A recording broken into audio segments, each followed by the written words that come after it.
On to painting number 3. This painting is great because it teaches one of the main staples of spray paint art, which is pyramids.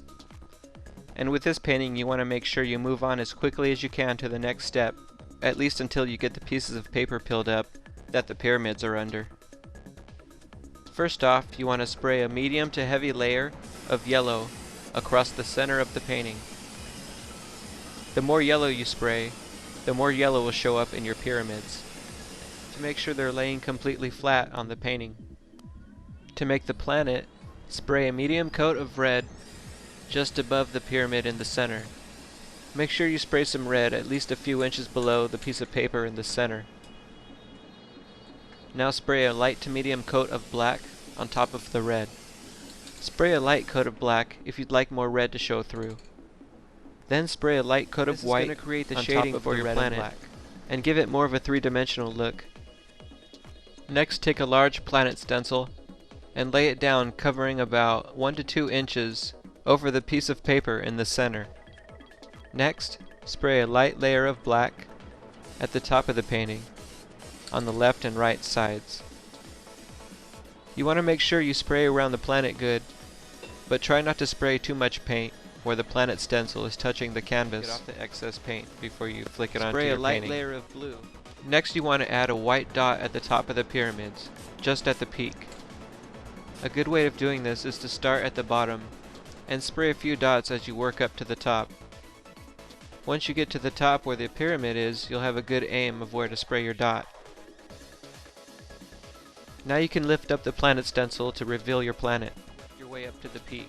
Next we want to re-wet a lot with your aim here on the left side, because we're going to make. Now it's time to peel up the piece of paper in the center. If the piece of paper is sticking too much to the painting, spray some clear underneath it as you're peeling it up. This is also why it's important to tape down your painting really well.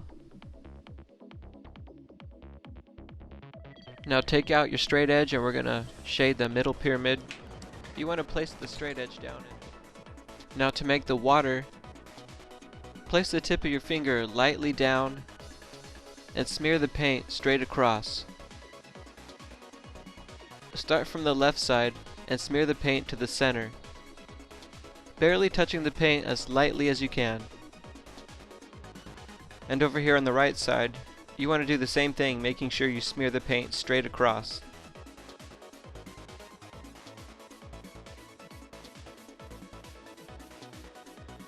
Next, take out your can of clear spray paint, and you want to spray a light to medium layer across the bottom part of the painting.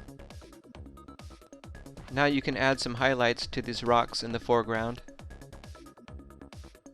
Now take your palette knife and turn it to the side and scrape along the edge of the rocks.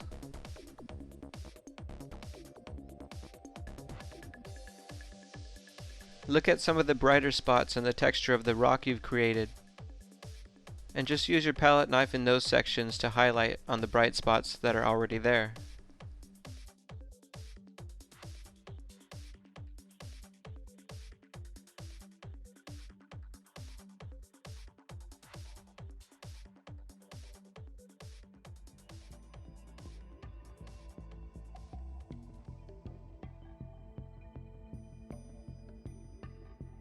Next, take your straight edge and place the corner of it just outside the painting from pushing into the paint. Now carefully lower it down over the canvas. You can wait until the painting is fully dry and then add the comment later. Now all we have to do is sign our name and date it, and we're all finished with painting number 3. Let's take a closer look and see what we've created.